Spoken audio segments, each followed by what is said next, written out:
Good afternoon, everyone. I, Roli Vadwa, Assistant Professor, DME Management School, extend a very warm welcome to you all to the inaugural ceremony of GSMC 2021, organized by the Management School of Delhi Metropolitan Education. The theme for this conference is Workplace Digitization, Challenges, Opportunities, and Future Trends. Our culture guides us to have an auspicious beginning of any event, function, or occasion. Hence, before officially starting with the event, we would start by a virtual lighting of lamp. I would request the Zoom management team to kindly share their screen for the same.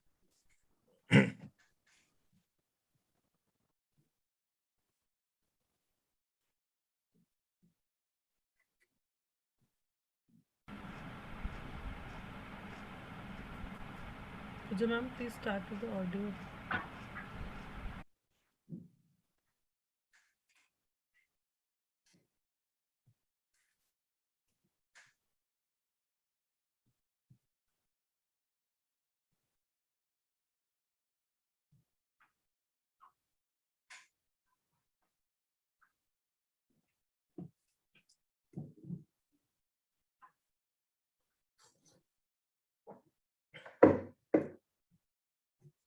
Pooja, ma'am, can you please play it again? I think there was some audio issue. Some perils of going digital.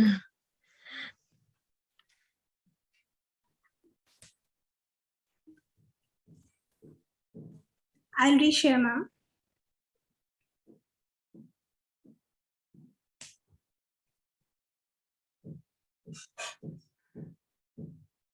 गुरुत्वं कल्याणम् आरोग्यं धनसम्पदः शुभं कुरुत्वं कल्याणम् आरोग्यं धनसम्पदः शत्रुबुद्धिविनाशाय दीपज्योतिर्नमोऽस्तु ते दीपज्योतिर्नमोऽस्तु ते शुभं कुरुत्वं कल्याणम् आरोग्यं धनसम्पदः शुभं कुरुत्वं कल्याणम् आरोग्यं धनसम्पदः.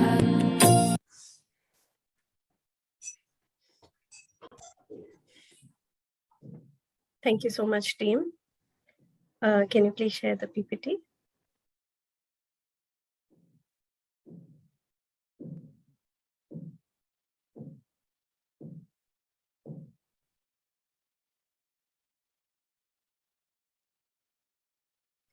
Thank you so much. So I would now like to give you a brief about our institute. Delhi Metropolitan Education is a leading educational institute affiliated to Guru Gobind Singh Indraprastha University, New Delhi. The institution is approved by the Bar Council of India and has been awarded A grade by GGS IPU. The institution has secured 4th rank All India and is a top emerging BBA school according to a survey by Times of India in the year 2018. The courses which are being taught here include law, journalism, and management. Now, to apprise you about the management school at DME, DME Management School offers a Bachelor of Business Administration BBA course, which is an intensive professional program. The endeavor in this course is to sharpen managerial skills at DME. We provide various opportunities for students to learn about real-life situations in the business world. We organize expert lectures on management topics by eminent personalities from the corporate world. Also, the institution has a vibrant environment with various societies, cells, and clubs, which help in overall development of students, giving a head start to their careers. Now, last year during this time of the month, we hosted the first conference of this series, GSMC 2020, wherein we had a 7-day-long global conference inviting international professors from countries like Spain, Belgium, Israel, Sri Lanka, Nepal, Nigeria, Saudi Arabia, and Oman. Being the convener of GSMC 2020, I really can't believe that 1 year has passed. And now today we are inaugurating the second GSMC, that is GSMC 2021. Before we officially begin with the GSMC 2021, let us reminisce the memories of GSMC 2020. I would now request the Zoom management team to kindly share glimpses of last year's conference.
Thank you so much, team. This indeed brings back the memories of GSMC 2020.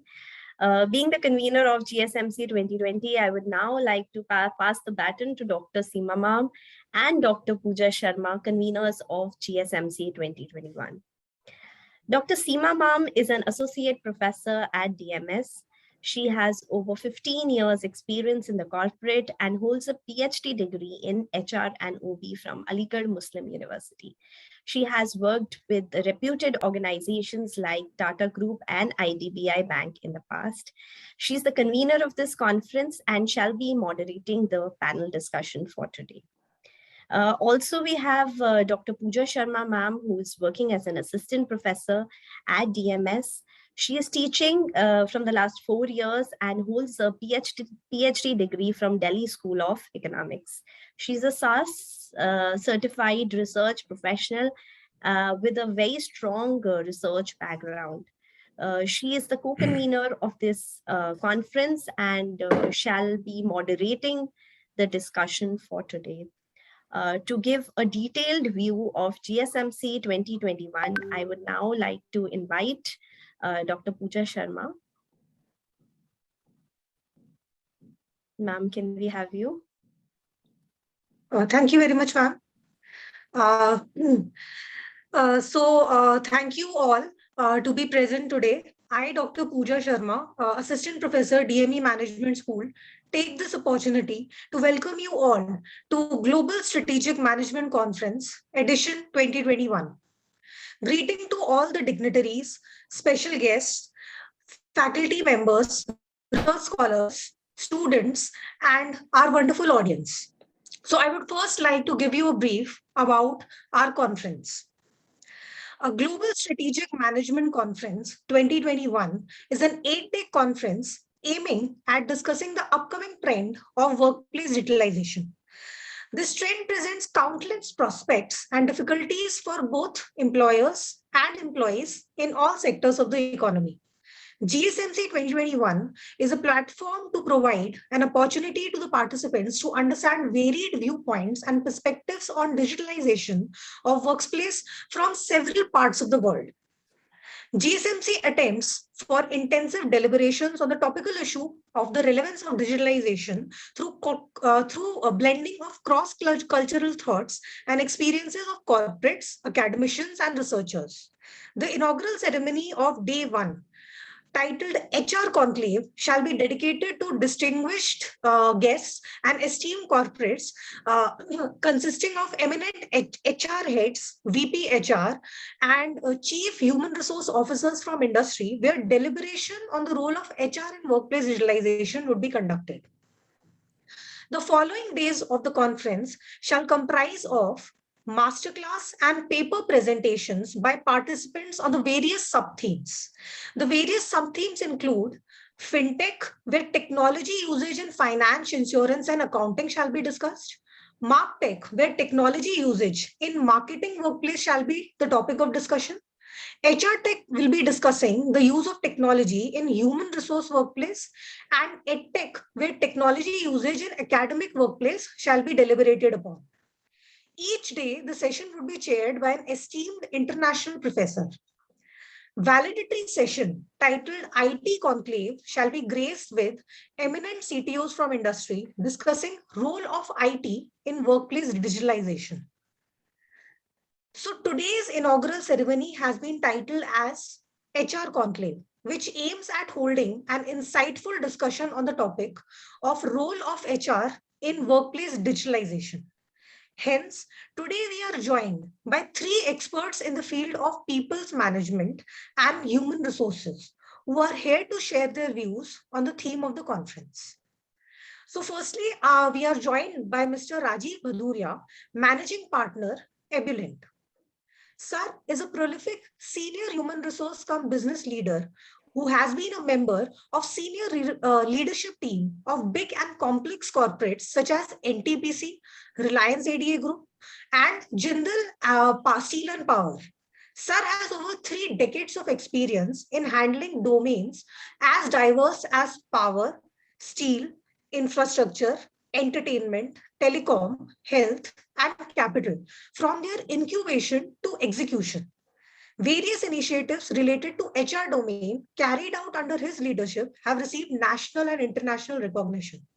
Sir has also founded a startup, mytransform.com, a world-class process-based career counseling and learning platform which connects learning to work life, which is using artificial intelligence and machine learning support. Most importantly, the mission is to make 400 million youths of India employable by 2025. We are extremely thankful to you, sir, for gracing this occasion with your kind presence. We are also joined today by Ms. Gauri Das, Vice President and Head, India Factoring Finance Solutions Private Limited. Gauri Das is an engineer turned HR professional with a keen interest in human psychology. She is a strategic leader with more than 15 years of experience in crafting and aligning HR strategy with business goals. She supports business leaders and individuals in driving performance and improving capabilities. She is a passionate speaker and has spoken in multiple national and international forums. She mentors students and professionals to support them through her motivational talks and guides them on being future ready. Thank you very much, ma'am, for sparing time from your busy schedule today.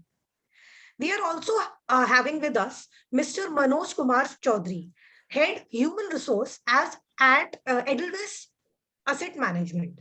Sir is an HR professional with an experience across various domains of human resource management, including human resource business partners, sales HR, mergers and acquisitions, leadership development, talent management, organizational development, employee experience, compensation and benefits, and people analytics and talent acquisition. He has been recognized as Young Millennial HR Leader at Great Managers Award and Top HR Minds by World HRD Congress. He's a certified practitioner for Marshall Goldsmith Global Leadership Assessment and Thomas International Personal Profile Analysis, delivering Happiness Institute Culture Builder. He has co-authored several research papers and is a prolific speaker on various HR leadership forums, including NGOs as well. Further, I would also like to introduce our respected Vice Chairman, Sir, Mr. Raman Sahani. An alumnus of prestigious London School of Economics, he is the guiding light to all of us and leads GME with his unique style of working. He motivates a team of remarkable faculty to induce better teaching and assure better learning outcome under his guidance. His visionary attitude helps drive the institute a step closer to its mission each day. We are also thankful to Director Sir Professor Dr. Ravikant Swami for being here today with us. Professor Dr. Ravikant Swami is also Dean, DME Management School. Sir has over 24 years of experience in teaching and administration. Sir has a decorated and diverse education background. He's a PhD in management, an MBA, and bachelor's in economics from prestigious universities in India. He has certifications and trainings from B schools like IIM Bangalore, IIM Calcutta, and IIFT New Delhi. Swami sir has an assorted list of subjects at his command that credits him with excellence of multivariate teaching styles. He has published numerous research papers and supervised PhD thesis, dissertations, and MPhil as well as MBA level. Lastly, I would like to introduce Professor Dr. Purva Ranjan, who is head DME Management School, without whose guidance, support, and encouragement, this event would not have been possible. Ma'am has done her PhD in retail marketing management and MBA in international business management. She is also founder and head of Mentoring Cell, Entrepreneurship Cell, and Skill Cell at DME. She is a certified POSH trainer and trains ICC committee members in handling POSH process. Dr. Purva closely works with students for skill enhancement purposes for various areas in digital marketing, Microsoft 365 tools, entrepreneurship development, cyber security, Google tools, to name a few. Over the years, she has organized several FDP's workshops and many national and international conferences. So without any further ado, I would like to invite Dr. Ranjan, head DME Management School and advisor to this conference, to set the theme of this conference. So over to you, ma'am. Thank you, Dr. Pooja. So to begin with, the task that has been assigned to me is to set the tone of the conference, to declare the conference open, and also set the expectations that we have from the participants at all levels. Now that would be students, faculty members, researchers, and esteemed guests. So why we have taken this particular theme is, I genuinely feel that any theme or issue always has three prominent angles. That is government, industry, and society for any strategic initiatives. Now, we belong to the field of academics and we represent society in a very strong formal social setup of teaching and education. And it is us who provide society, the managers, engineers, doctors, media persons, cybersecurity persons, and even politicians. So later on, these people enter industry, set up the government, judiciary, and that's how the society functions. When DME Management School, looks for a theme of annual conference, it's never based on ongoing research or already established best practice. So we basically want to go on a quest, which is an uncharted destination, so that in our journey where we are meeting industry professionals and other country professors, we are able to demystify any radical transformation that is happening at present, not something that has already been done and established, written and talked about. So this year, we are trying to explore the theme, workplace digitalization, various opportunities, challenges, and the future trends that it may adopt. So from becoming a digital company to becoming a digital campus, which DME already is, then digital currency, probably digital elections, perhaps one day, digital society, and who knows, after Homo sapiens, we may have Homo digitalis, so a complete digital race. So we are here part of this transformation or digitalization, not just as a spectator, but as a participant, as a policymaker and implementer. Hence, we don't want to go into this journey unprepared. This conference will help us prepare better to know to what extent this transformation will lead us to. So this is the theme of the conference. And now the expectation setting from the students, faculties, and research scholars, that it is one of the best opportunities that you will get to listen to the senior professionals who bring on board rich industry experience in the HR conclave and the tech experience in the IT conclave and the research experience in the panel tracks. We have cross-country, cross-culture, cross-domain view of the situation right now. And I would request that feel free to put up questions to our esteemed guest. And this is the chance where we'll get to know more about what we are discussing right now. So I am sure Mr. Bhadoria will share the views with me that he and I belong to the same hometown, Allahabad, and we never had these kind of interfaces where we could, as a student, get to know what is happening in the world. We hardly knew what is happening outside Allahabad. We didn't knew what is happening in the country or other state, and forget what government is doing, what industry is doing. So we have come to this stage on our own exploration, on our own contacts, our skills. But dear students, we are with you to let you know what is happening right now, what is the extent of the transformation, and where possibly your future career options lie in the industry, in the government, as educator. So please make the most of it while you are attending this conference. And now the expectation settings to our three esteemed guests, which is a huge task because I am, from the humble side of the academics, requesting our corporate presenters here to be very patient while addressing all the questions. And also feel free to raise questions, challenge the system, challenge the government, because the questions that you throw to us, the researchers, that will set pace for the new research that we will do so that we are able to solve the questions that you raise during the discussion. So that's all. I believe I have tried my best to clear the theme, set the expectations. Without further delay, now over to conference moderators, to our panelists, and let's get into the full-fledged exploration of digital transformation that we are witnessing. Thank you.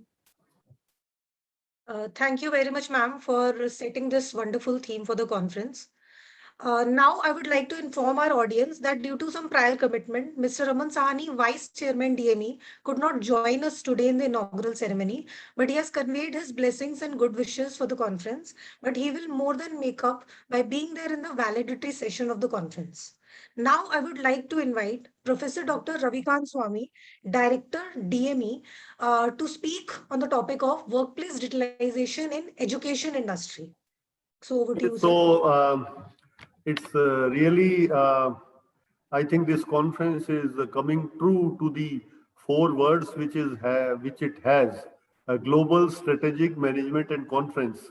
Indeed, it seems to be truly global, and we are going to talk about the strategies and yes, management, the all-pervasive, and conference. Yes, it's rightly so. People from so many places, far off places. So talking about, or rather, Dr. Purva told me that I have to set the ball rolling, and at the same time, I have to talk about digitalization of the academic or the education sector. So as far as setting the ball rolling is concerned, well, audience, I can tell you that the digitalization which we are talking in 2021, probably it started in the 60s. I'll tell you how. You know what happens is, the world works like this, that the rich countries, they gather people, they gather the best brains from throughout the world, they do some experiment, innovation, and then that is used throughout the world. So before 1945, the Second World War, America was collecting scientists from Europe, and you know what they invented? Atom bomb. But after Second World War, they decided, okay, now what next? So they started gathering people from throughout the world, and they started working probably in the early 50s on something called digitalization.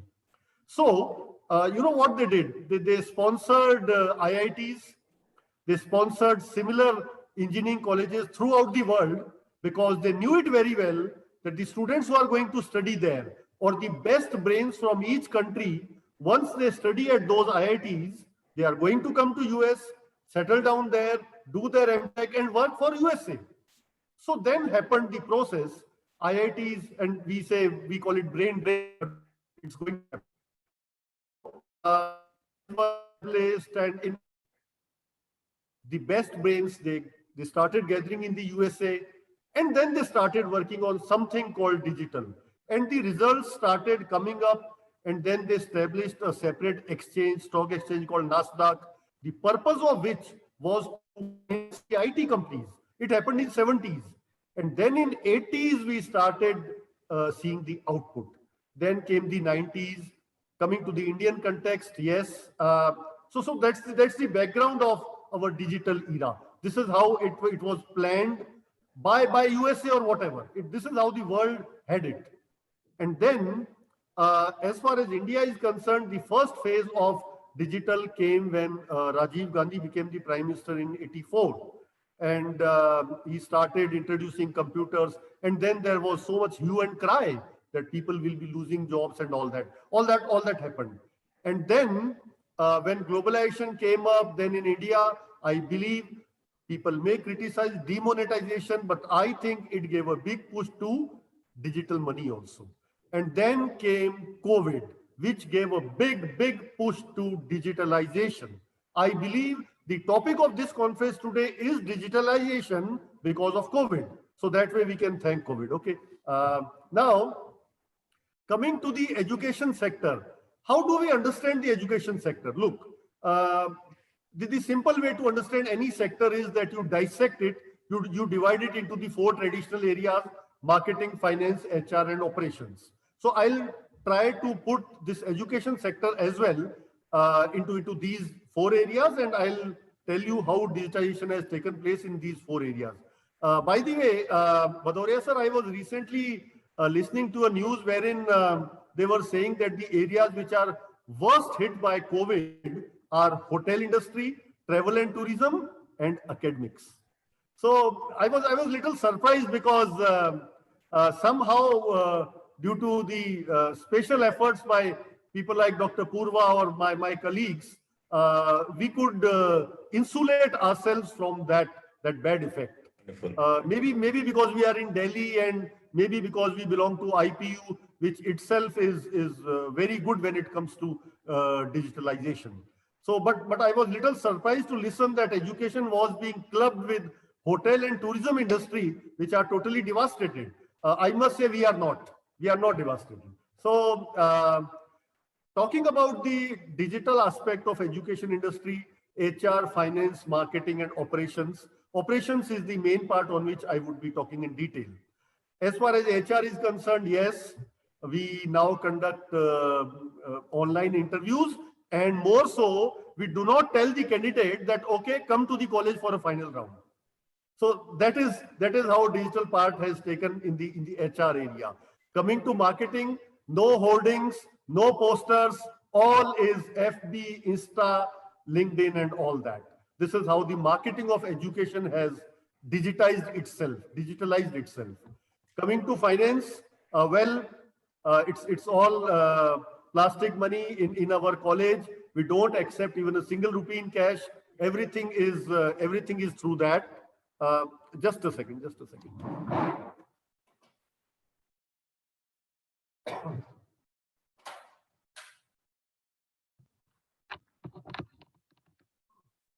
So everything, the fee part, we don't accept anything in cash. So all these things were earlier not there. I found that there were queues of people for submitting fee in cash. Now those queues have vanished. And when people come and ask us that do you accept Paytm or Google Pay? So my answer is that other than Hawala, I accept anything. So, so that is how digitization has taken place as far as the finance part of education is concerned. Coming to the last part, operations. That is where our role came. So operations, when I say operations in the education sector, it's the input, output, and the process. Input is admissions, processes I'll be talking about, and output is in terms of placement. The major challenge came in terms of processes. Yes, what do we think? What is our perception when we talk about the process of education? The process of education, to my mind, is about three things. It is about enhancing the knowledge of the student, enhancing her skills, and her attitude. This is how I define the process of education. So when it came to enhancing knowledge, yes, it was a challenge because online classes, it was not that easy. The fatigue factor was high. There were so many challenges. But then because, necessity is the mother of invention, crisis is the mother of innovation. So we had to go for such innovations. We were left with no option but to hold online classes. So therefore, we went for the online classes. This is how we digitalized our knowledge enhancement process. The skill part, yes, I must say it took a beating because presentations, etc., the way it were, the way it would have happened, it could not. But then still, we conducted the presentations, and I can tell you that audience, you will be surprised. We had digital industrial visits. So all those things were part of the knowledge and skill enhancement process. And as far as attitude is concerned, earlier we had physical personality development sessions, management games. So all those things went digital. This is how the operations part of academics became digital. Coming to the close of what I have to speak, I must conduct the SWOT of this digital part of education. Yes, the major weakness, I'll start with weakness. The weakness is that, throughout our lives, we have been taught, like when we read the books of Bovey, Thill, and Lessiker of business communication, the major part which we were taught was that while you are communicating with someone, you should have eye contact. So that eye contact was missing in the digital education part. So that, I believe, was the major weakness. The way we communicate, eye contact is a major part. So eye contact was not there. Although I am speaking, but I can't have an eye contact with Dr. Purva or Bhadoria ji or Dr. Pooja Sharma. So that's a weakness.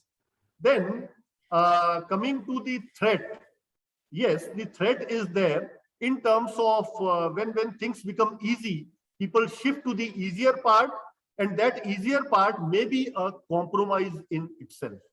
Say, for example, when we give a choice now to the students that, okay, what do you want, online or offline? So generally they say that, okay, let it be online. So in a way, now the threat is that shifting back to offline is becoming a problem. As far as other strengths are concerned, the strength is great. Today we have people from so many countries, and I remember we had conferences in this college. People used to travel from Melbourne and Germany, and the costs involved and the time involved, it was so huge that that exposure was missing. But now with this digital kind of thing, we can have that kind of exposure at a very low cost with very less time. So that's the strength. And as far as threats are concerned, well, threats are the other side of the opportunity coin. So the threats are there. I think the famous like the Harvard or Yale or Wharton or Cambridge, all of them have started a plethora of online courses, and that's a major threat to the Indian education industry. I think that's all from my side. Thank you. Thank you very much, sir, for giving such an elaborate view on the role of digitalization in education, and especially touching upon all the major domains of HR, marketing, and finance, and followed by the SWOT analysis. So now I would like to invite Mr. Rajiv Baruria, sir, to share his thoughts on government level strategies and initiatives in the context of workplace digitalization. So over to you, sir. I think thank you very much, Pooja, and thank you, Raviji, for this wonderful exposition, in fact. But I'll just seek your pardon, in fact, in the sense that rather than talking about, because after hearing Raviji, I think I've slightly changed in my perspective in the sense that what I'll be dealing with, it will be very narrowed if I just talk about the government level policies, because I think it gives me an opportunity to address to students, in fact, the whole context to what is happening today. The whole contextual realization, is it the technical age or technological age of disruption and technology, or else it's a human age. And that's something which is very important for us all to understand. Now, somebody said really that three problems of humanity are basically Paleolithic emotions that humans carry, the medieval institutions, and godlike technology. That is the context of today. And in the context of today, see, we are living in an age of acceleration, they say. And it's like digital disruption is taking place where technology is being very disruptive. Change is taking place not anymore sequentially, but simultaneously. Therefore, the magnitude of change and the complexity of the change is absolutely humongous. Now, that is what is shaping disruptive technology of today. The Moore's law, as they say, has the capacity that it doubles up the processing capacity of any technology within less than 18 months. And also at the same time, bringing down the cost to less than 50%. So that's the kind of digital revolution that's taking place, A. The second is globalization, and that too global digitalization. And here I would like to differentiate between what you call digitization and digitalization. There's a slight technical difference in the sense that digitization would mean automating the processes, roboticizing, and as I think Pooja said very clearly, that Robo sapiens moving to Homo Robo sapiens. And that is the context in which, globalization of technology, where internet and communication technology is kind of, shaping the interrelations and creating what is called an interconnected, hyperconnected world. So that's the second reality of today. The third and the most important catastrophe that we are facing today is climate change also simultaneously. And it has been shown that the 19th and the 20th century industrialization created an economic process where, incessant growth actually has led to overexploitation and an extractive mindset rather than a regenerative and a restorative mindset of what kind of, is called for to restore the climate situation or the health. Otherwise, we are all in the midst of sixth extinction event. Now, that is truly real today. So it's a real-time climate situation for us.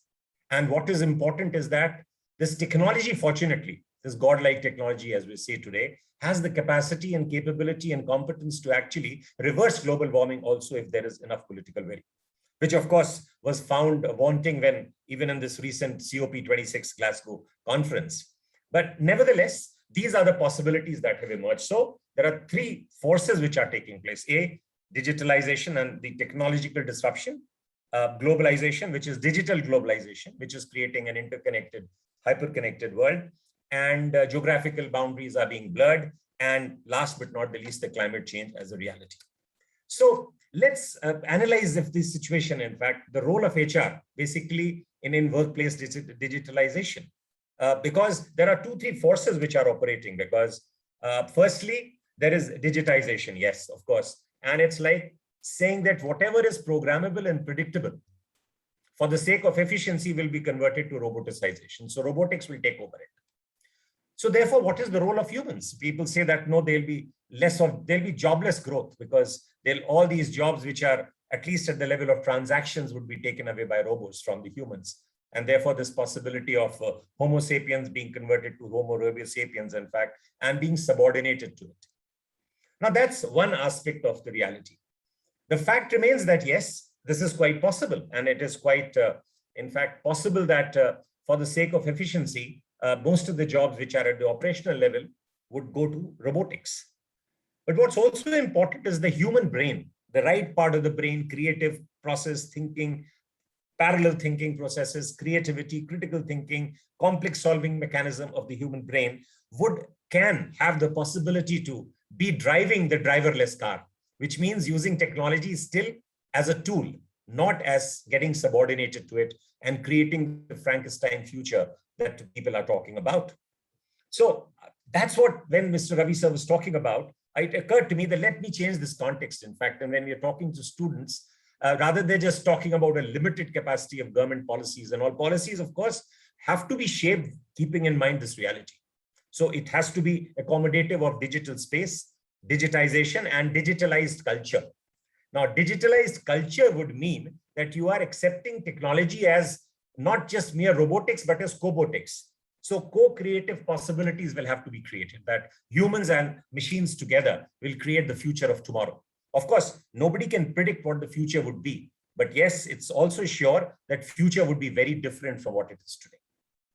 So now comes to the role of HR, the human resource, in fact. It is now seen that, what has also taken place along with digitalization and this in this age of acceleration is democratization of workplace, the democratization of society. And therefore, the whole governance pattern has to change and accommodate. And it's possible that using digital, technology, which can be used as creating a dispersed culture, democratized, and more, horizontally spread rather than vertically integrated culture of command and control and governance mechanism, by telling it accommodates and can kind of, with blockchain and other kinds of technologies and dispersed, availability of renewable sources of energy, rather than the, oil and, gas and coal being available at one particular point, and the countries which commanded them became more and more dominant and important. The implication would be that if renewable sources of energy, which are like solar and wind and geothermal, they're available everywhere. So they will be empowering people in regions and autonomous regions, and particularly the rural part of all over the world.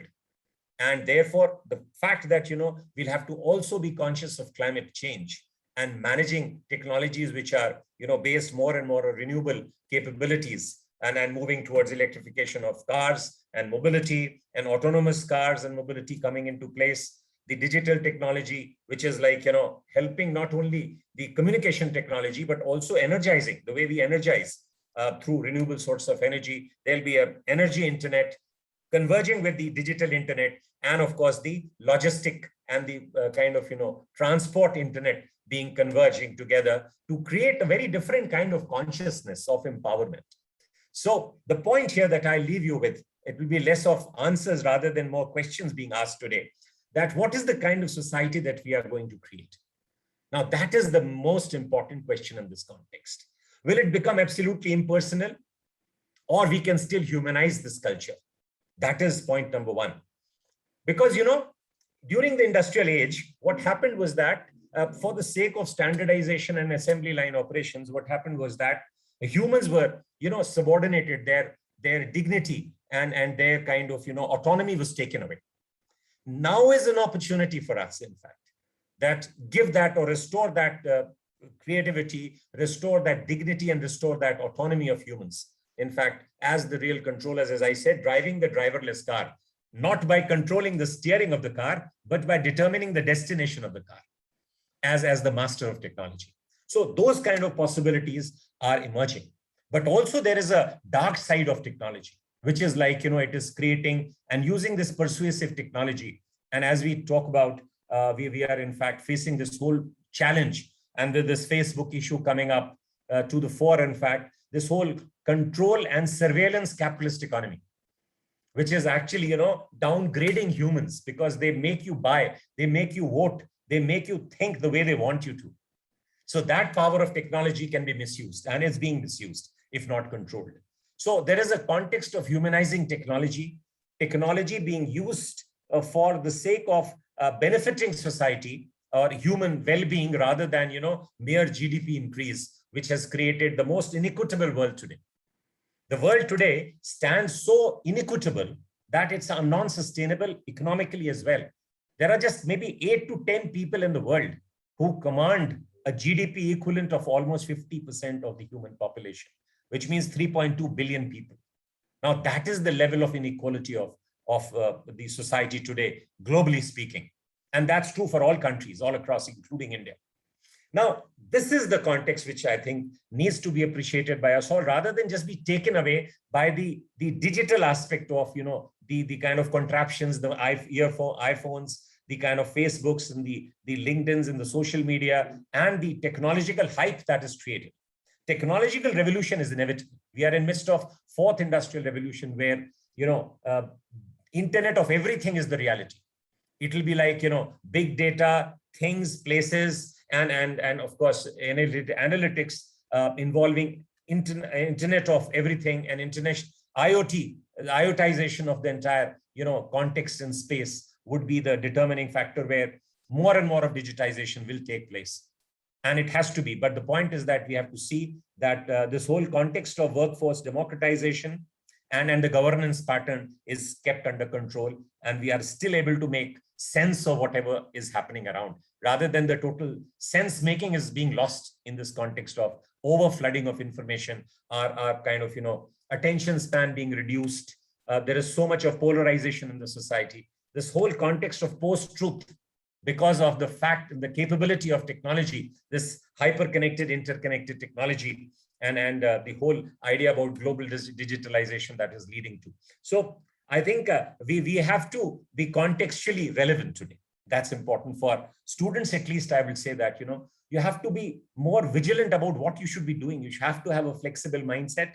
You have to have as terms of HR, because that's relevant. Human resource in a digital age or in the digitalized workplace will have to actually have not only EQ, IQ, SQ, and PQ, which they say the spiritual quotient, the physical quotient, the intellectual and the emotional quotient, but they'll also have to kind of, have what we call the 10 intelligences. In fact, 6 more like entrepreneurial intelligence, their strategic perspective, their interdisciplinary approach, their whole strategic bent of mind towards context of climate change, Platonic and Socratic intelligence, which is like philosophy.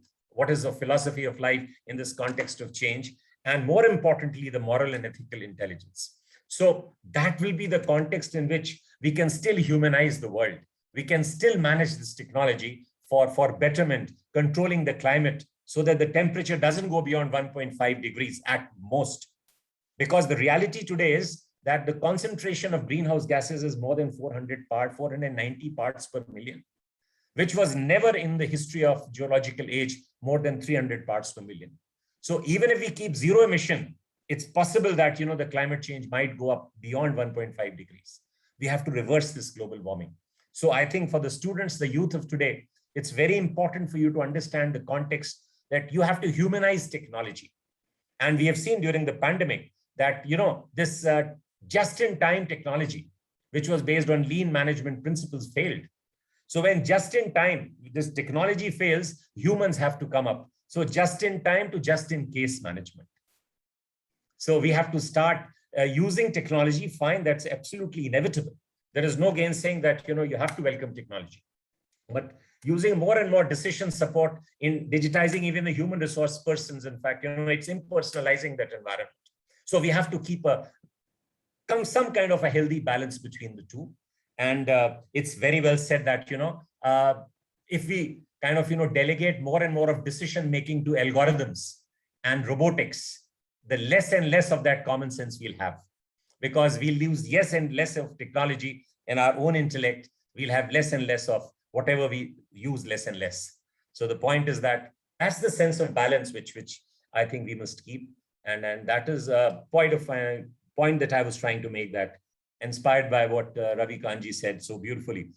So I'm sorry that I kind of, drifted away from the context with which you asked me to speak on, but I think the government has no choice but to kind of, all these policies will have to therefore dovetail into keeping the technology at the level at which is, get the best of this godlike technology, change these medieval institutions to modernization, modernize those contexts, modernize institutions to come up at par with technology, and human development has to then grow up rather than being just dealt with Paleolithic emotions. So the problem of humanity, the 3 problems of humanity, Paleolithic emotions, medieval institutions, and godlike technology, can be balanced, and we can still make sense of it all. So I think, thank you very much for this opportunity. And I hope if you have any questions, I can answer it. I'll be sorry that, that I'll have to leave by now. So if there are any questions, I can answer them right now. Pardon me, Gauri and Manoj for this stealing this time out. But I think I'll be just 5-10 minutes. If you have any questions, I can answer them. But I'm unfortunately going to attend another conference. So I'll have to take your leave. So thank you very much. Definitely, sir. So we'll just ask the specific questions which we intended to ask you in the panel discussion, but because of paucity of time, we'll definitely ask you them now. Uh, so, sir, we would like you to throw some light on have government organizations and PSUs taken any special initiative to provide any government aid to employees to promote online learning, especially during pandemic? Yeah, I think Pooja, that's a very good question. And government and PSUs have really done it, because as it is the whole kind of context of digitizing the rural India, 5 lakh villages of India. That's one mission, because it will talk about access first. The real problem, because I'm into the space of education where I'm kind of, dealing with 23 lakh students on my platform. We had this problem even in J&K. And it's the government's effort that they actually gave in 4G technology to all the 20 districts of J&K. Despite when we went, there were only 2 districts with such. So I think the government intent is very much there, in fact, and that's digitization will help. It need not necessarily, provide, because individual help, but institutional help is coming there very much as far as the government is concerned, because those ICT, labs and others, more public, exposure to kind of possibilities of those kind of public places getting digitized and access of internet being available is one thing.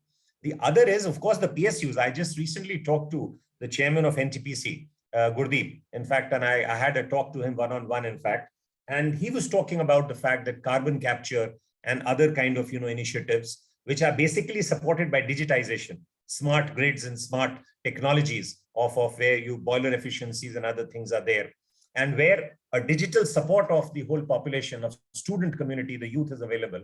So they are giving definitely incentives to students to kind of, get into this digital space.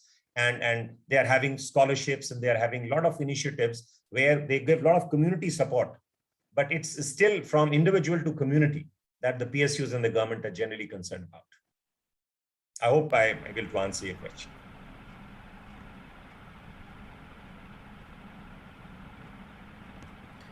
Thank you so much, sir. I think it was quite well answered. And one more question will be bothering you with. We would have Please, loved to have you for more time, but yes, as you said that you are running out of time. So no, it's my misfortune that I'll be missing the other speakers, unfortunately. So one question from my side like in the current scenario with replacing full-time employees with contingent workers as a cost-saving measure is witnessed in many industries. How this gig economy working offers workforce management flexibility, if at all, and its impact on the performance management, in your opinion? I think that's a burning question, in fact, and I thought that why didn't I answer when I was speaking it? Anyways, good that you, Seema ma'am, you asked this question. See, this is the context, in fact, of the very fact that whatever is programmable and predictable is going to robotics, and there's definitely there'll be definitely shortage of full-time positions, in fact, in any organization, and work life going forward, it'll become very minimal. But the point is, the good news and the bad news both are there. The good news is that while this change is not going to happen all of a sudden, because there's still a possibility that it might take place about 2 to 3 generations, in fact, still 2 to 3 decades, at least minimum, while the total infrastructure is transformed from the industrial age infrastructure to the what you call the digital and the robotic format of the infrastructure. So there'll be enough jobs, in fact, right now, there'll be more of jobs, in fact, available for building this infrastructure space. Robotics are not going to build this space. It's the human effort that will be required. So that's good news, that jobs will not be lost. The only nature, format, and maybe the level of kind of, and kind of jobs that will be available would change. Of course, infrastructure building will almost be a linear extrapolation of the current kind of trends that are there in building the infrastructure, albeit a digital infrastructure. The other is that, of course, reskilling will have to be there. People will have to have a flexible mindset, in fact, and cognitive flexibility would be one very important thing, that you have to reinvent yourself many times in life. All of us, we had a luxury of kind of, doing a particular course and continuing the trajectory along in the same goal. If we take one job and we continue and retire in the job, this luxury will not be available to you tomorrow. So the only issue would be that we have to have this mental agility and what you call these portable skills and what you call the future skills in terms of cognitive flexibility, creativity, complex problem solving, and creativity, which will actually have to be engendered. One has to be comfortable changing and rechanging yourself and reinventing yourself as one grows. So there'll be an average of at least 6 to 7 times, maybe in a lifespan, one will have to continue to reinvent. It's easier said than done, but the point is that, yes, that's the way out. Now, talking to gig economy, yes, the point is that that is actually a very important concomitant or a corollary of this truth. The fact that, yes, if there are full-time jobs will not be available because they'll actually be taken, the operative aspects will be taken care of by the robotics, and only the strategic and the portfolio level thinking or the right part of the brain, creativity, the non-predictable, as I said, just in case scenarios will have to be handled by humans. So therefore, we'll have to also kind of reskill ourselves, and these jobs probably would be much better off. In fact, when the structural changes are there right now, maybe it's still too early in a country like India that gig economy has to still take its foothold, and it may not be actually remunerative to those who are actually part of this, or unfortunately they fall victim to this change that is taking place. But over a period of time, it has the only potential to utilize the human kind of effort and enriching the work, enriching the dignity, enriching the autonomy of individuals. So it is in keeping and pace with the whole democratization culture that would actually an empowerment that will follow once you are not a full-time employee but a gig employee.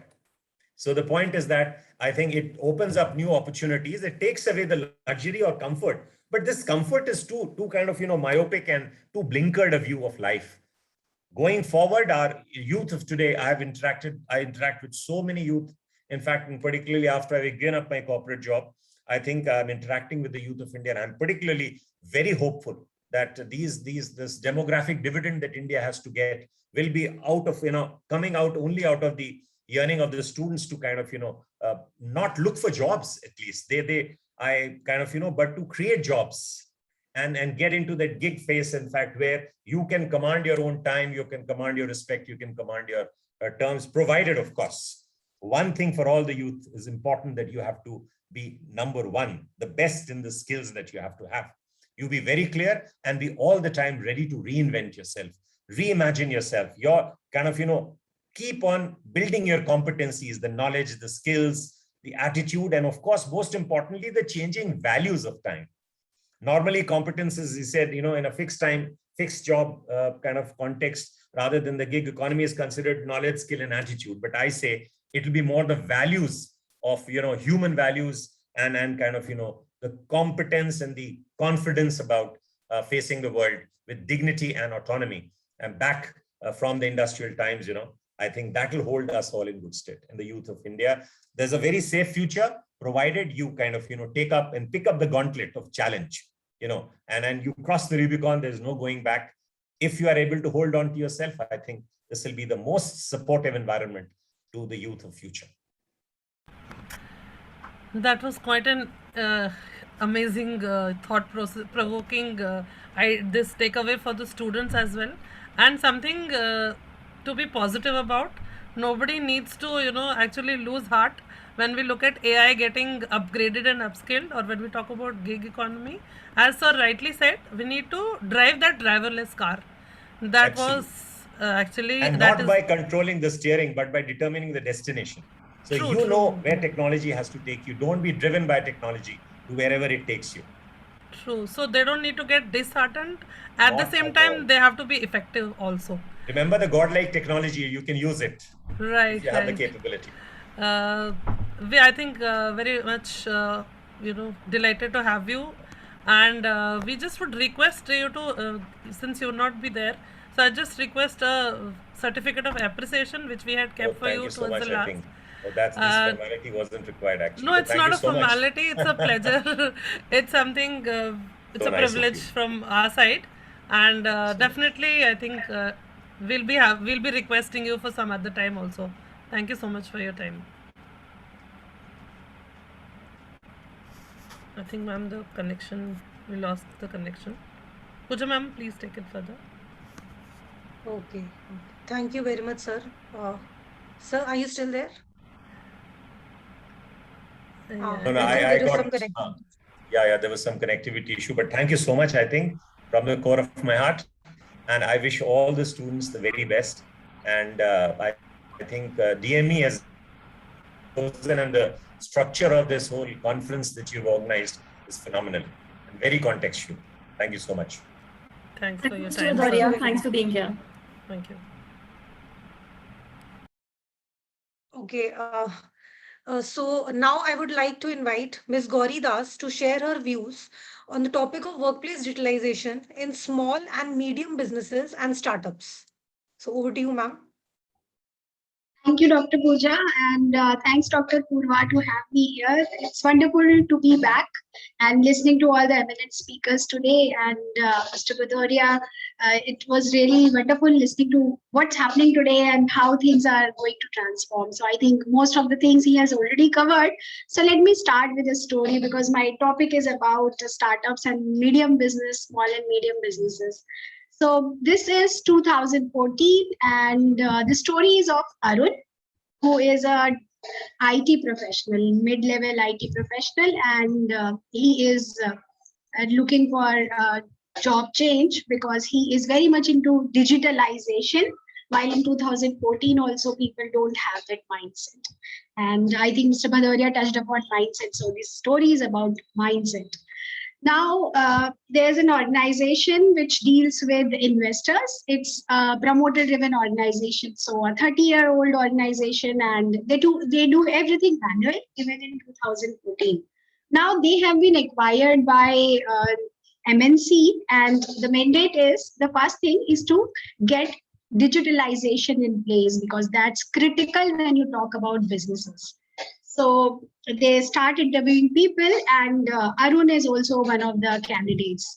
So interviews are happening, and Arun comes to office, and he sees that everything is manual, and this company invites investor because they work for IPOs and they work for registry services.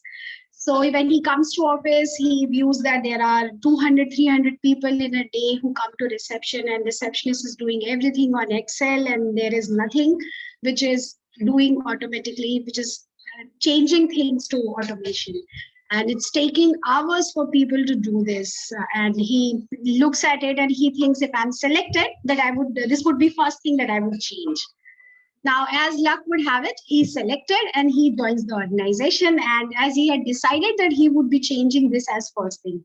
So he looks at the whole process and how receptionists are doing it. And then he changes everything, creates an automated system and gives this application to the team. Now, team is guided well, trained well.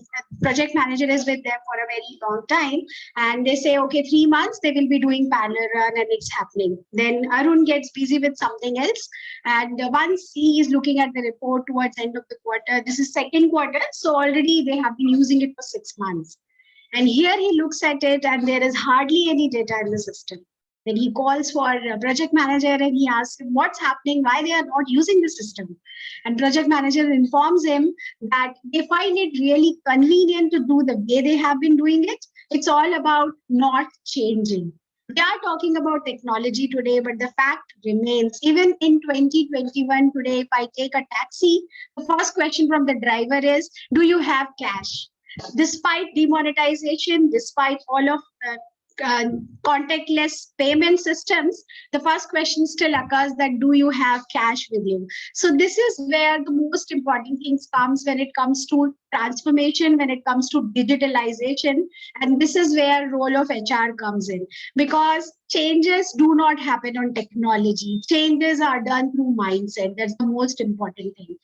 So various reports and various research has proved that when you go for transformation, there are 4 things to it. Number one is mindset, which is around 45% of it. 45% of it is all about mindset. We don't want to change because we love the way things are happening. So that is first thing. Second thing is process. How are you going to communicate it? And at the same time, people who are going to change things. So both have 25% each with it. and only 10% is about technology.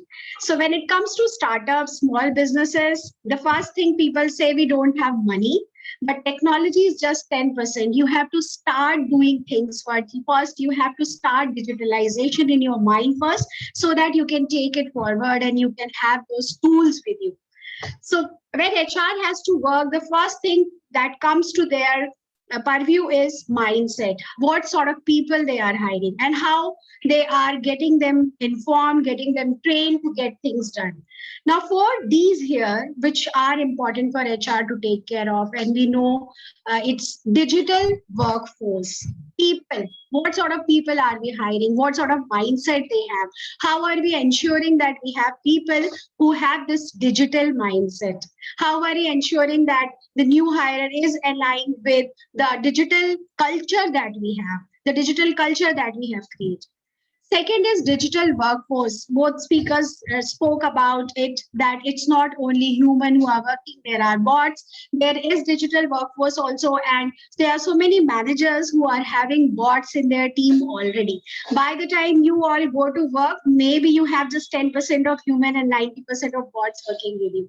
And people are loving it to work with bots because they are always fair, they are always transparent, and they don't have these emotional issues. There are no emotions when it comes to bots.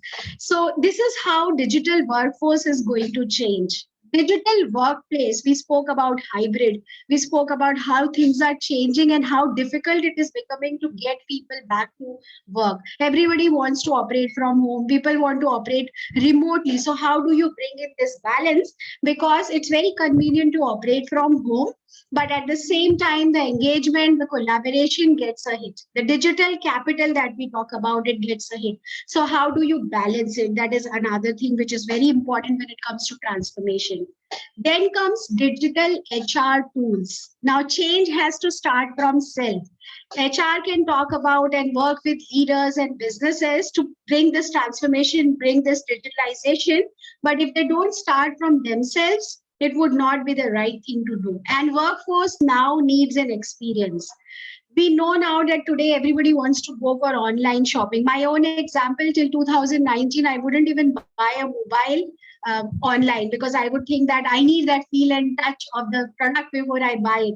But today I hardly go out, though it's open and I'm fully vaccinated, but I hardly go out because there are websites who serve you very well. And this is how it has become the order of the day today.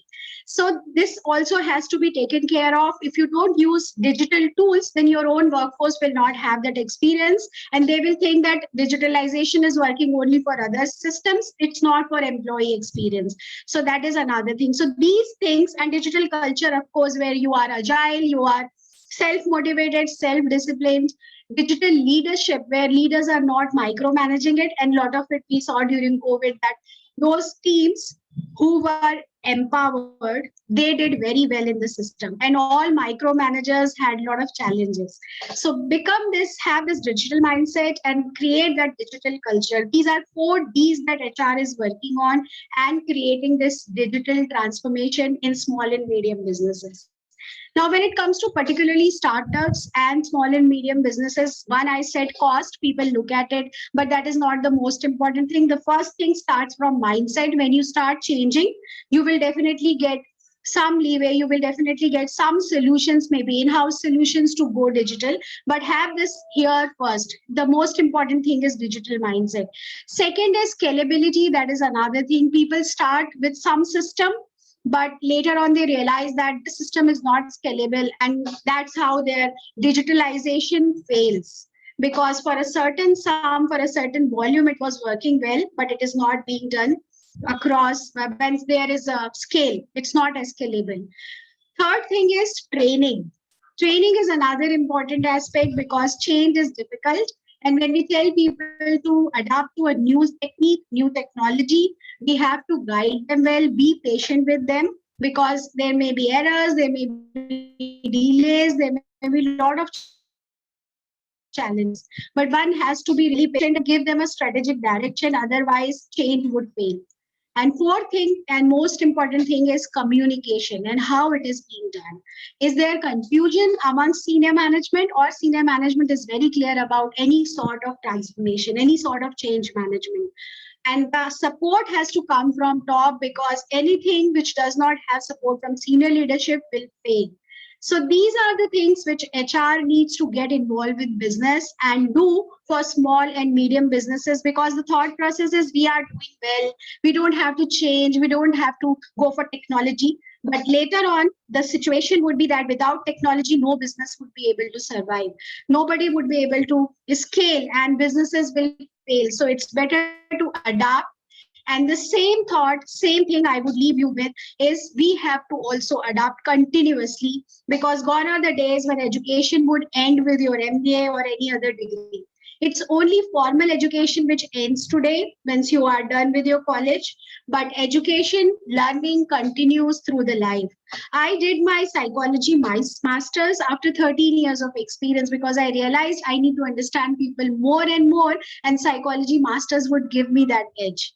So learning has to continue, and like the other speaker already said, that maybe 6-7 different streams that we will be working on in future, and we have to also compete with machines who are getting more and more intelligent day by day. So have this continuous learning mindset, have this mental agility, and be on the lookout. Connect with people who are from diverse backgrounds, so that you know more and more about the whole world. If you connect only within your network, within your similar people, homogeneous set of people, then you will know only that much. But if you want to expand your knowledge, you have to go ahead and connect with, network with more and more people. There are so many platforms today. And finally, have a mentor. That is the most important thing, because mentors know what it takes to be there. And for every generation, there was something. When I was studying, I was doing my engineering, the challenge was with Y2K. We didn't know whether computers would remain or they won't remain. But it did. Many of us did very well there. People have jobs. So there is no challenge when it comes to whether humanity will survive, whether jobs will survive. It's just that our mindset has to change and we have to remain agile. Thank you so much. Back to you, Dr. Pooja. Thank you very much, ma'am. And in fact, you have touched upon very important points regarding digital mindset and digital culture.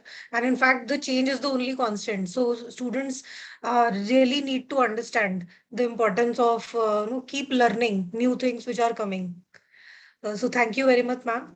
Now I would like to invite Mr. Manoj Kumar Chaudhary, Head Human Resource Edelweiss Asset Management, to speak on new trends in workplace digitalization. So over to you, sir. Thank you so much, Dr. Pooja, and all the other faculty members for having me here. Before I go to the topic, let me start by asking one important question. What is the role of HR? And has that role changed? And throughout last 18 months, I've been asking this question.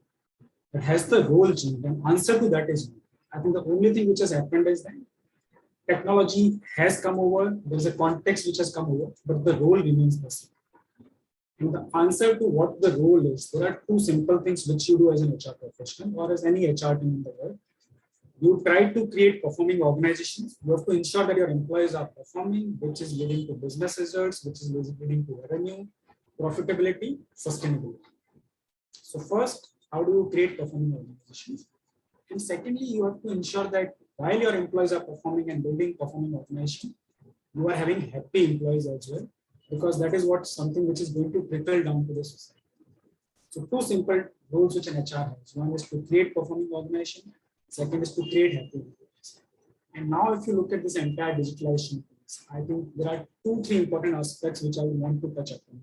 And I think both Rajiv and Gauri touched upon that. One is, like, if you see from great places to work, you move to great homes to work. Right, where managers had tight control in terms of how employees are performing, having complete eyesight over them, watching their moves, having physical meetings with them, everything moved to homes. And one of the important shifts or important trends which I saw was that there was a shift in terms of how performance is being managed. Something, for example, which we did at Edelweiss was, earlier you used to have goals which are, say, more of quarterly goals, which are more of, say, half yearly or annual goals. they got shifted to more short-term focus areas, like what you are supposed to achieve, say, on a daily basis or on a weekly basis, and very clearly defining them. Because overall, if you see, the moment you shifted from offices to homes, in a way, your communication barriers came into picture, right? Earlier, you can simply call somebody to office, talk to multiple times, while walking in the corridors, you'll talk to him, but now communication in a way became a challenge. So you try to clear that out so that there's no hindrance in performance in terms of defining those goals very clearly, in terms of having short-term focus areas where employees have clarity that these are the things I'm supposed to do. If I do these things, I think I'm delivering for the organization. And I think a lot of HR efforts went in terms of defining those focus areas, defining those short-term goals which have a linkage to the long term. So that is one important shift which I saw. Second most important aspect, and which I mentioned, that communication, collaboration became a challenge. And if you see, technology came big way to support that, right? You had platforms like how we are using Zoom right now. You had Teams, you had facilities where, for example, you can share a file and a team can work together on that. So all of that actually help to facilitate these aspects. But most important thing, if you see, is that how as a team you adapt to these technologies. And that's where I think the point which Gauri made, that how do you shift the mindset of people, right? I think that's where a lot of training interventions were required, a lot of conversations were required. I think a lot of organizations started spending time in terms of having those conversations with managers, making managers understand or team leaders understand that how do you drive those conversations in a digital format specifically. Because it's very different from a physical format, right? Like for example, when you're in a meeting room, which is a physical meeting room, you will have defined power equations which are there, right? A person sitting on a particular chair will have a particular say. Now the same thing, the moment you shift it to digital setup, that goes away. In a physical setup, as Mr. Ravikant Swami was mentioning, right, that you are able to have eye contact, and maybe through eyes only you can basically encourage a person who's introvert in the room to speak up. But in a digital setup, maybe you'll have to take him and encourage that person to speak up. Because the moment you are not having those conversations, or if your meetings are not being done in that format, I think the meaning of organization or the sense of organizing goes for this. So I think that's again a place where HR had a role to play in terms of having meaningful conversation, in terms of building programs which will help the organization, which will help the managers to build that kind of culture. And again, another simple example which I would like to highlight here, and I think it will be very relevant to a lot of people in the room in the education sector. And again, it links back to training in organizations. Now, what happened, and trust me, that is not digitalization. What happened that teacher is there, a professor is there, there is an 2-hour lesson which is supposed to happen on a particular topic, say foundation of economics. Now, what happened is basically the same content was being delivered through a platform like say Zoom or say Google Meet or Teams. Now, if you see, that's not digitalization, because the moment, like if you see you move to a digital setup, I think your content needs to go for a change. Your delivery needs to go for a change. So similarly, I think like a lot of places where we thought that it's digitalization, but I think that's pseudo digitalization. We are just using technology, but to use it in the right manner, to use it in an effective manner, I think it's very important that all the allied elements around that also goes for a change. Similarly, you will see the trend which is there, like for example, your trainings move to bite-sized learning. And a lot of this started happening before COVID, but I think COVID gave a push to all these things. Like for example, your content which used to be delivered over a 1-day training actually got converted to 2-minute videos and maybe will be delivered over a month or over 2 months of time. Lastly, I think employee experience, which became the most important thing. And I think as HR, we had to look at all our processes, all our life cycle processes. How do you do your interviews? How do you ensure that your candidate experience remains the best in class while you are doing your interviews, while you're conducting your hiring process? Onboarding, right? Hiring somebody in a period where he's not going to come to office, not going to meet physically people, but how do you ensure that that person gets integrated in the culture, right? Again, a lot of efforts in terms of defining those processes, defining those interventions, where how do you integrate those people into your culture? So a lot of effort around that also. I think that is again another trend which came into the picture. But net, I just want to highlight, and which is what I started with, that don't get scared. Nothing much has changed before. Right? I think The only thing which has changed is the context. And if you see every 4 to 5 years, context will go for a change. It's important that how do you adapt to it. For HR, if you ask me, things are pretty much simple. It is very simple. You have to ensure that your employees are performing. In light of the change context, how do you ensure that your employees keep on performing? And all the trends which you will see will be in light of that. Similarly, how do you ensure that your employees are happy?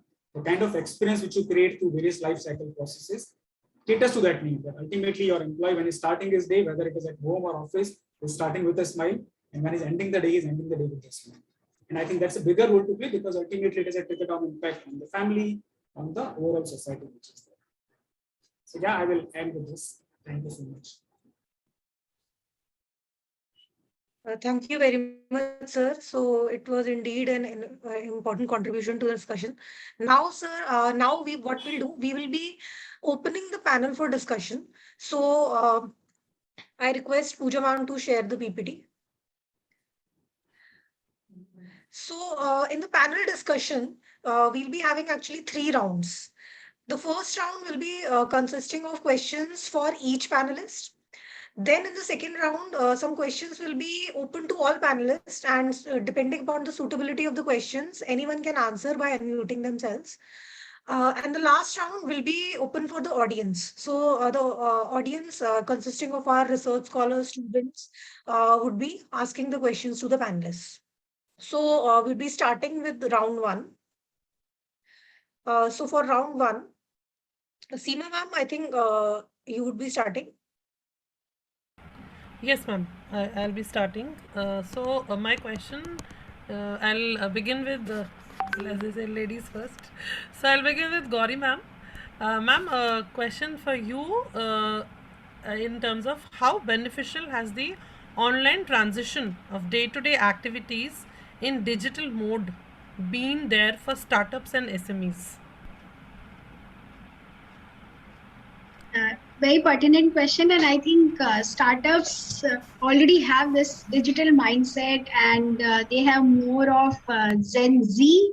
So digitalization was already there, but yes, it was sped up by this pandemic, and suddenly everything was to be changed. So it really helped a lot in multiple ways. One, related to business, so much change happened and so much innovation came forward. Nobody thought that these things can be done in 3 months' time. Overnight, you would be using your BCP plans and everything, and it would happen. So that was one way where it really helped. Second, it became more globalized. So it was not related, it's and more on employee side, that it was not now restricted only for employees in India or a particular place, because most of the people were working remotely. They went to their hometowns and they were operating from wherever they wanted. So that was another thing. Third thing was, which was a biggest worry for all of us, and I'm sure Manoj will agree with me, we were not sure, because this nobody had seen earlier, like we call it forced OD. So we did not know how we are going to manage appraisals, and it was like March this happened, end of the March. In June is most of the organizations would do their appraisal who have this Jan to December cycle. So another innovation came in there, and how are you going to manage, though there are online systems, but it had never happened that you had not you were not sitting face to face with your manager, and what were you evaluating? That was a question mark, because businesses had suffered challenges, and that was as we say, there were three phases. So that was kind of just being there phase. It was you were not sure what's happening. The first wave was not over by then. So that was another thing where innovation came in. People changed the parameters with which they were checking. Say, for example, if there were no cases for business, the challenge was how are you bringing in processes which will help us remain more compliant and which will help us be risk averse. So a lot of things changed there, which was again both for business. Client side things changed. The habit of going there, connecting with them face to face all the time, spending money, time, energy also met with a change, and this was a very welcome move. Productivity changed. There was a lot of improvement in productivity, because if a place like Mumbai, you were doing 2 meetings a day, On Zoom, you could do 10 meetings a day and they would be productive. So I think overall, lot of changes. And I would say the most important thing, especially in banking, you always keep your personal life very much separated from your professional life. So at work, most of the people would not know who are there in your family. But during COVID, the conversation would start with how is everyone at home? How are you? How's your wife doing? How's your husband doing? Blah, blah, blah. So this was most important change in terms of being more empathetic. So I think, yes, it was all about change during COVID period and most of it for good. Back to you. Great. Thank you. Yes, ma'am. In fact, most of the changes we in the academic world were also facing the same, that we were also not very equipped as to how we should be, switching to the online mode of teaching. But again, the problems which you mentioned, we were also facing the same. Now, I would ask the question to Mr. Manoj Chaudhary, sir. Sir, the question for you is, has dissemination of services for financial institutions become difficult or easier in the digital mode of operations? I think this is one place where a lot of transformation took place, right? I remember a recent example. So, for example, if you are a pensioner, you are supposed to basically get a life certificate every year in order to continue getting your pension. And I remember my father used to visit SBI Bank to get that certificate done. Now, what COVID did is, like, now, for example, there is a video life certificate process, which is called as VLC, and you simply do it in a minute's time. Simply show your PAN card on a video call to an SBI executive, and your life certificate thing is done. So a lot of such things got transformed, right? So I would say for sure the life has become much, much more easier, as all of you report that the change is for good. Only thing what it requires is that how as human beings we adapt to all these things. For example, the example which I quoted just now about my father, it requires that effort on somebody to teach him how to do it. But the moment it happens, I think that is for good. So in a way, if you see it, it has been easy. It has been easier for the customers also. A lot of ease, as Gauri mentioned, right? For employees, like we were able to cover, say, 2 to 3 customers a day, were able to cover or talk to more number of people, right? So a lot of your unproductive time was used for better things or used for more productive things. Processes have become much, much more efficient, right? Avashyakta hi avishkar ki janani. And I think the avashyakta in this particular scenario or context was amazing, right? So apart from all the tough times as humanity we have seen in terms of life losses, in terms of health issues and all, I think fundamentally, if you see, the world has become much, much more better, right? What Mr. Bhadoria was touching upon. Look at, like, as HR professionals, we always struggle to tell employees that how important your physical health is. But I'm sure everybody in this room and people across, if you started focusing on their health, so I see a much, much better world after that. And I think the world is much, much more resilient. A lot of processes, like Gauri just mentioned that example, shopping.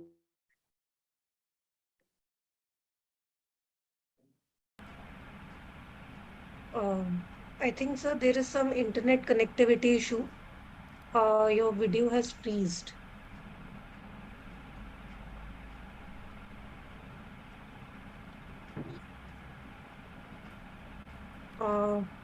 Sir, and are we audible? Yeah, I think I got disconnected. Yes, sir. Yes, sir. But now you're audible, sir.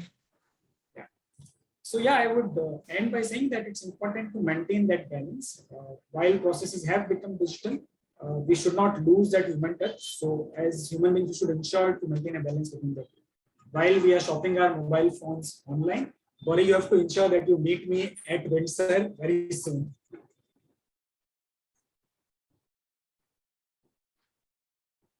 And sir, in fact, we have also become more adept. We were not using digital means of payment that much, and we were reluctant to doing big transactions. But now, because of COVID, we all have become used to. So I think the change is equal for all of us. So now I would also like to ask one question to Professor Dr. Purva Ranjan ma'am from the academics point of view, that, ma'am, we all know that students are very tech savvy these days. But as a department head, or maybe let's say as an academic HR person also, how did you handle the tech adaptation of faculties and staff at DME? Thank you. This has been a very challenging situation because though teaching has been an ancient art, but it was never with the digital inputs. We had our books, we had our own, we did have projector, all those things, but then primarily it was us being there in person, teaching in person. So thankfully, we did have a system called ERP. We had a digital campus scenario. So wherein we did understand that, yes, going digital will happen completely someday. But suddenly we were put into a situation where, we had very less idea how to start Zoom meeting, forget hosting and cybersecurity aspects of Zoom meetings.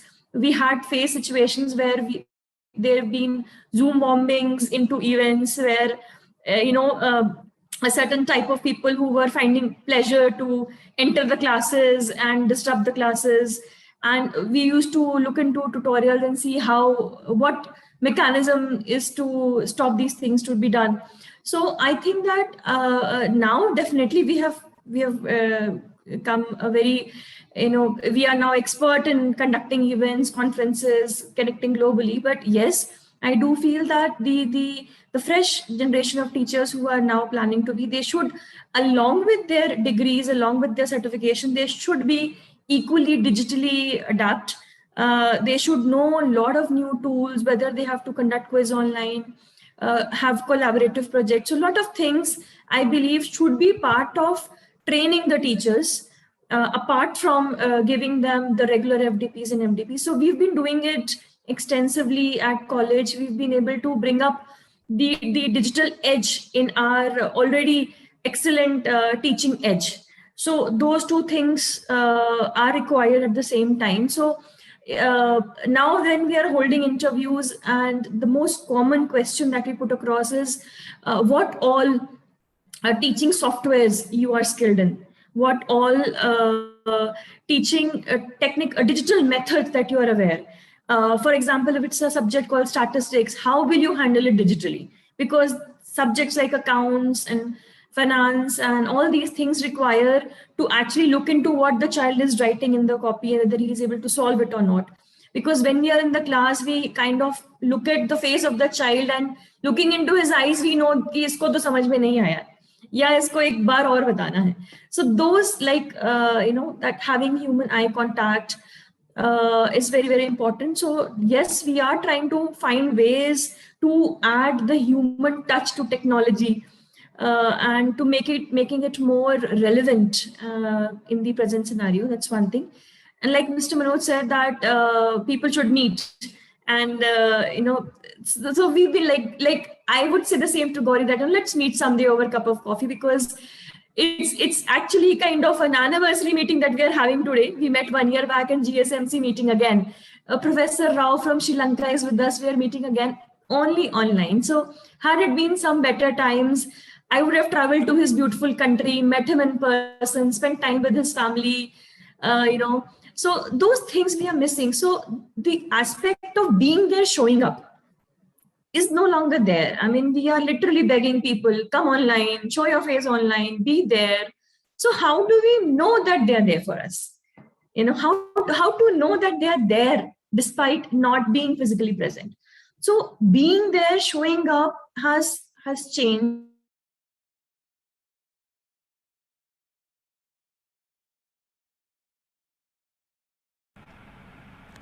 I think we're not able to hear. Yeah, maybe. Yeah, am I audible? Yes, ma'am. Yeah, so when we call for recruitment, the first question is the drive online? People don't even want to come down. Though the fact that they're getting job and they've been hunting job for so many months, they're probably looking out for an opportunity. We want to hire them, but they said, can it be online? Do I have to come? Don't come. You don't want the job, don't come. So we will do the drive online, but how do I assess the personality of the person? How do I get to see that, how he's entering? In HR interview, we used to train children that you are selected the minute you enter the door, and how you all the HR people here will, we groom them that we are even looking at your shoes, whether they are clean or not. Now the person is in shirt and wearing shorts, tie, shorts and shirt. We don't even know he is wearing slipper, boots, what. So all those things of recruitment where we used to judge that the person is presentable, he will be handling a class of professionals, will he be able to do it? So all those things I'm really missing. So probably that's a question thrown again to the forum, that some way, some technology will come that would probably add more human aspects to this whole HR thing that we are dealing with, whether it is education, industry, all those things. So this is it from my side.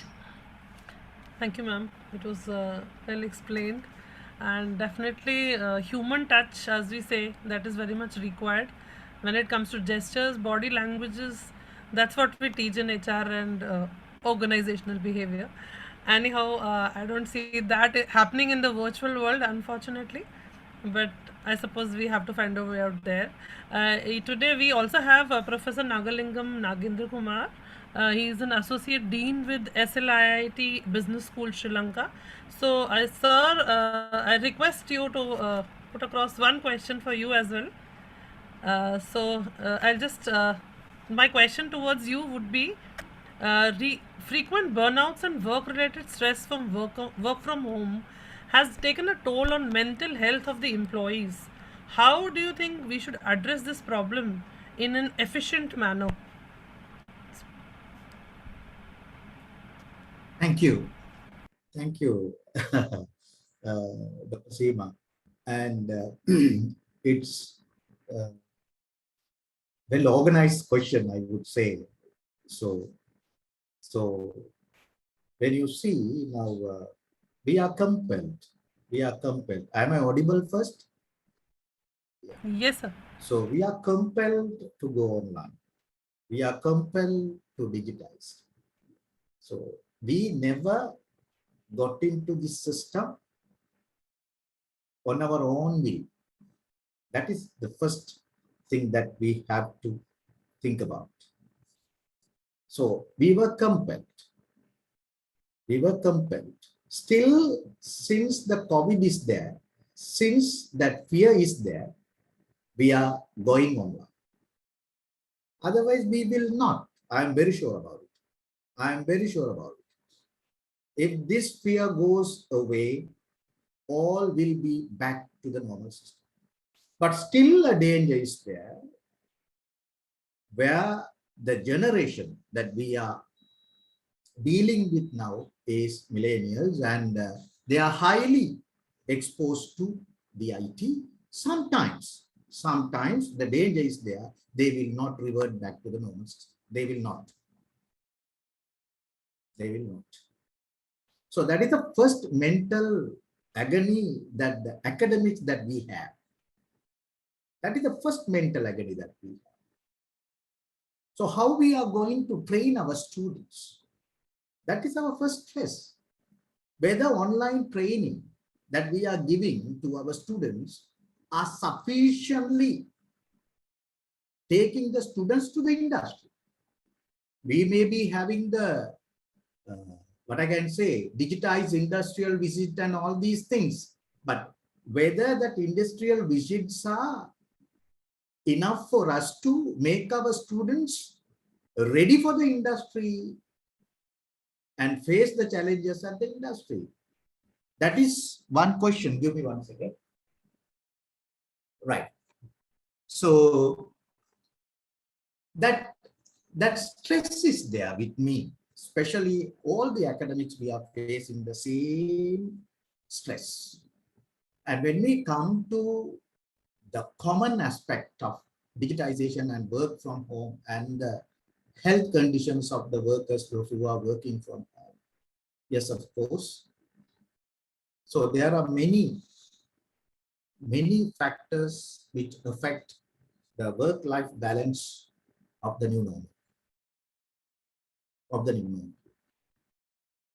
So that is how we are going to balance the work and the life at home, where the work also at home. So earlier that balance was work and life balance. So work is somewhere else and life is at home.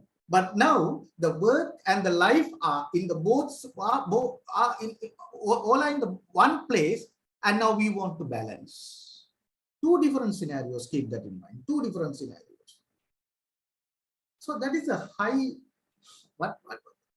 from my side, it makes a very, very unmanageable, sometimes unmanageable. So how I can treat my life and have my life, and again how I can treat my work and have my work in the same place.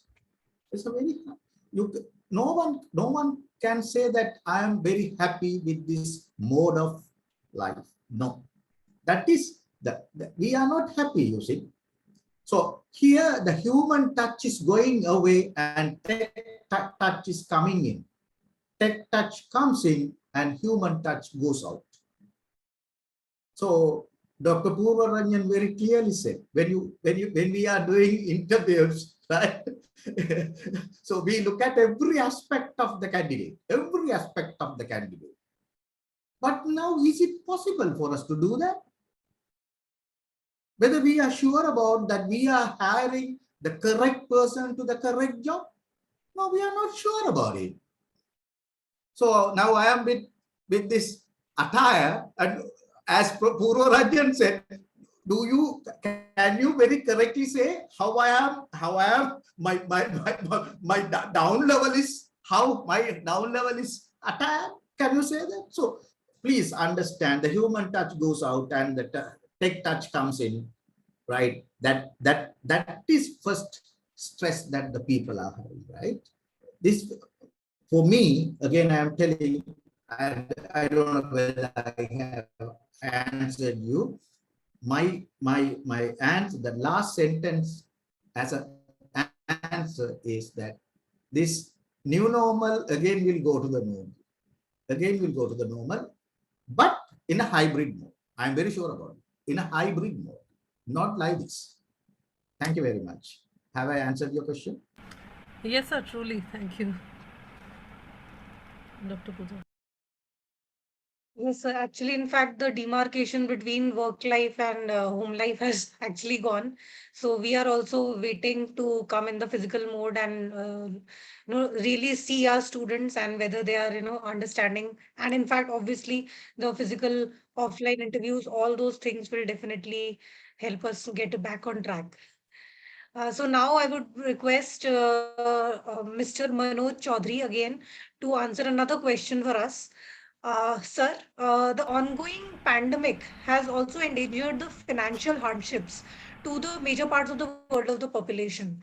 So how can organizations ensure adequate financial backup to support their stakeholders in the times of crisis like these? Manoj, sir? I got disconnected in between. If you can repeat the question, Pooja. Yes, sir. I'll just repeat the question. So the ongoing pandemic has also engendered financial hardships to the major part of the world population. How can organizations ensure adequate financial backup to support the stakeholders in the times of crisis like this?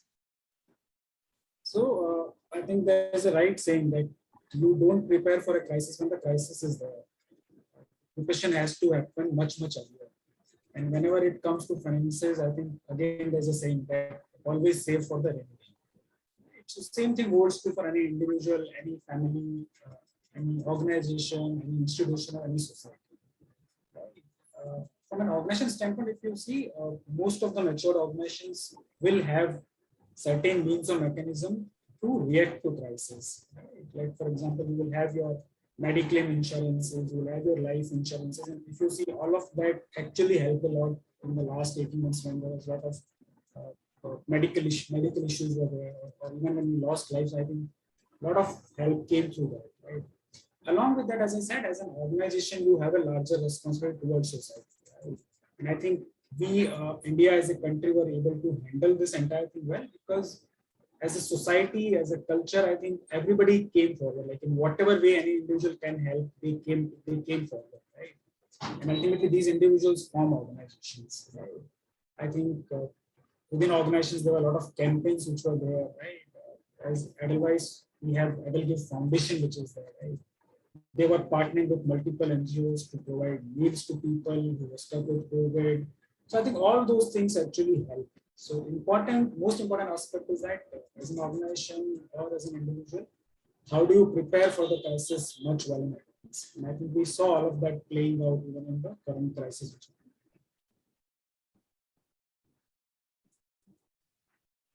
Okay, thank you very much, sir. Now we'll be asking questions which would be open to all panelists, and some of these questions are from our audience also. We have been getting them in our chats. So I would like to pose this question to all our panelists. So the question is workplace digitalization feasible for implementation in long run, especially in context of imparting higher education? So anybody can answer this question, especially in the context of higher education.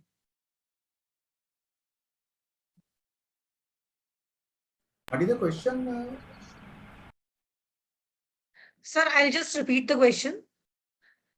Is workplace digitalization feasible for implementation in long run, especially in context of imparting higher education?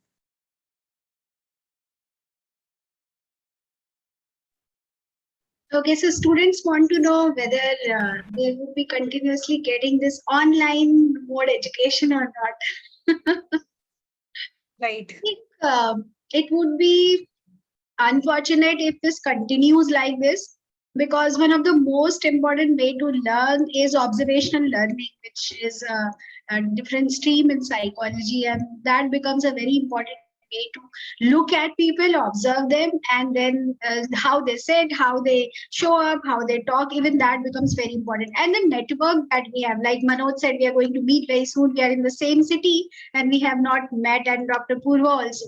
So if you continue to do that, yes, it is feasible. We saw there is a full batch which did it like that, and they are called as COVID batch. But so we know the feasibility is there, but I think it would not be a great way to do it because of losing out on these many things. But in terms of whether possible or not possible, we have already done it. So it is possible, but it's not advisable to do it because we lose on a lot many elements of learning. Yes, ma'am. Thank you, ma'am. I think you rightly said that we need to come out of our comfort zones and be present and learn while we say generally it's while we earn, but learn while we are present physically. That's the more important thing, because it's always that the ambience and the mindset when we like put up our official clothes or formal clothes, and then that right side of mindset comes into picture. We start feeling that environment. Otherwise, when we are sitting at our homes and taking the class, I don't know what is the posture and what is going on in at the back of it. So rightly said. Moving on, one more question I would like to put across. Reskill and upskill is the need of the hour. So what measures organizations should take to bolster diversity, equality and inclusion within the organization? So maybe Manoj sir can take the question. So diversity has been the talk of the town, right? And I think the way we contemplated on this, why do you need diversity? I think that is the first question which any organization need to ask. And answer, if you see, for this question will be different for each organization. Where organizations go wrong is that without having an answer to it, just running behind certain numbers, targeting a certain gender diversity or any other form of diversity is not the answer. For example, what we discussed as an organization and ultimately came to a conclusion is that we need diversity of thought. Diversity of thought is ultimately going to enrich any discussion which we are having in a meeting room, in a boardroom kind of scenario, in an interaction with the customer. So diversity of thought is important for us. And then all the efforts which we have put is to basically build that diversity of thought. Like, for example, we ask these questions that rather than only working on increasing gender diversity, maybe, for example, when we are having our board meetings or when we are having our discussions, can we have 2 of our customers joining the meeting? Or, for example, we are into financial services, but can we have somebody from manufacturing joining those discussions? because they are going to ask you questions which are completely different, or maybe they are going to ask questions which are very relevant to them as users of our product. So yeah, those are my 2 bits of it. Thank you, sir. So now, in fact, Purva ma'am wants to ask one question to all panelists. So, ma'am, please go ahead. My question will be to Mr. Manoj, Ms. Gauri, Dr. Nagalingam, and Dr. Swami, all four of the people here. And this is, as a habit, I asked, I think I spoke to Gauri ma'am also, that what should be the theme of our conference. And I think one of the themes she mentioned is getting back the workforce is quite a task. It's quite a challenge. So this is, again, I'm asking to all of you. You come from diverse domains. HR is there common, but then your industries are different. And so what is that one topic, one theme, one issue that you feel strongly should be explored more via these conferences, whether it is related to IT or non-IT or IT integrated? What is that one topic that you strongly feel we should take up as GSMC 2022? I'd like to hear all four of you, one by one. For me, I think, am I audible? Yeah. For me, I think, first of all, I have to congratulate you all, DME Management School, that you are doing well. So I am with you. I am traveling with you from your first conference, and the second conference I am with you. With God grace, maybe in the next conference also I will join with you. To answer your question, I think your theme, if you take your theme as digitization and the sustainability, I think would be much appropriate. The reason what I say is, now say for an example, the sustainability, take this conference itself. So how many times we had the interruption? How many times we had the interruption? So Dr. Purvaranjan had an interruption. Manoj had, and I don't know whether I had. So you see the interruption. So sustainability is questioned. And again, Miss Das, Gauri Das, am I correct? Is it Gauri Das? Am I correctly pronunciating your name? Yeah, Gauri Das. Yeah, Gauri Das.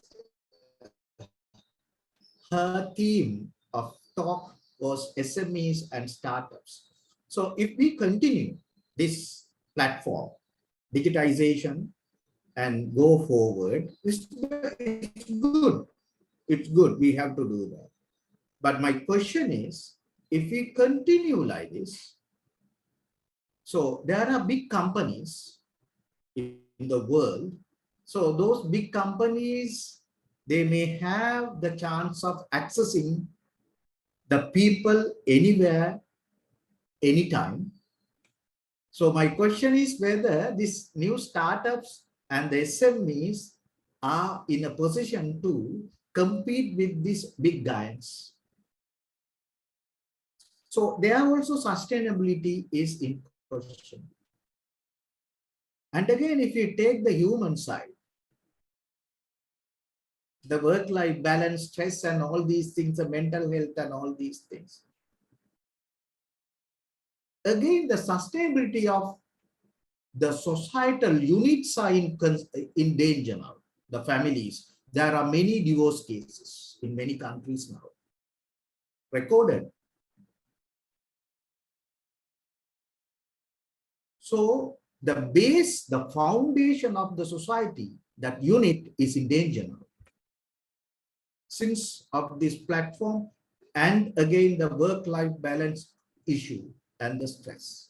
So again, the sustainability of overall society is under question.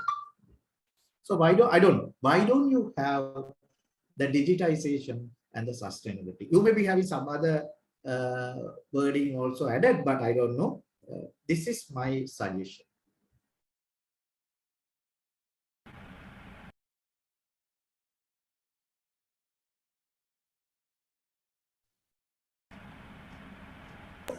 Ms. Das also, Mr. Chaudhary, please, because as an conference advisor, it's my task to gather intel what we should explore next, and I would be doing it during the valedictory session, because then we'll be having people from the tech background. So this Okay, is very, very core area. So yes, Dr. Can I take it now, Dr. Yes, Purva? please. Yes, sir. Okay. So just repeat your question for the audience, not for me. My question is to all these team panel members that what is that next issue which GSMC 2020 must explore? And it takes 1 year to organize it. So when we get ideas, we get on to our work. Okay, so I think the theme for GSMC 3 can be how to continue with this wave of digitalization. Because this wave it came out as an emergency. It was an output of a situation wherein we were left with no options. But now the question is, having learned the huge advantages of digitalization, the point is how to continue that and continue that in a manner that it becomes permanent. Say, for example, this college from which we are speaking, it belongs to a sector in Noida, which is known to be an IT sector, right? We have huge buildings, 40-storied buildings, which house TCS or IBM or Samsung or whatever. Now, we have witnessed huge traffic jams at this sector. And since COVID happened, there are no traffic jams and everyone is working. And I can tell you, I was reading a recent research that the efficiency as a result of work from home has increased to the tune of 30%, which is a huge national advantage. While we talk about the wealth of a nation, you know, the wealth of various nations, they add up to the wealth of this world. So I believe that digitalization makes the world richer because it increases our efficiency, it saves our costs, it saves our time, it saves our energy. So the challenge now is how to continue with this wave, which was an output of an emergent situation. This is what I believe. Thank you, sir. So anyone, whether Ms. Das can go first or Mr. Chaudhary, your suggestions, please.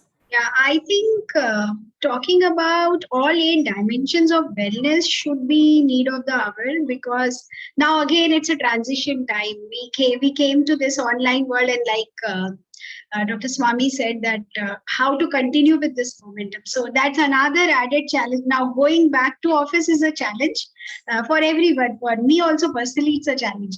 So this whole thing, again, it gives stress to us. And like we discussed about the financial thing also, about which Manoj spoke, I think the all 8 dimensions of wellness in light of, again, the back to normal work or new normal or whatever we call it, should be the most important theme. And this will appeal to both segments, because largely I understand that the audience would be students.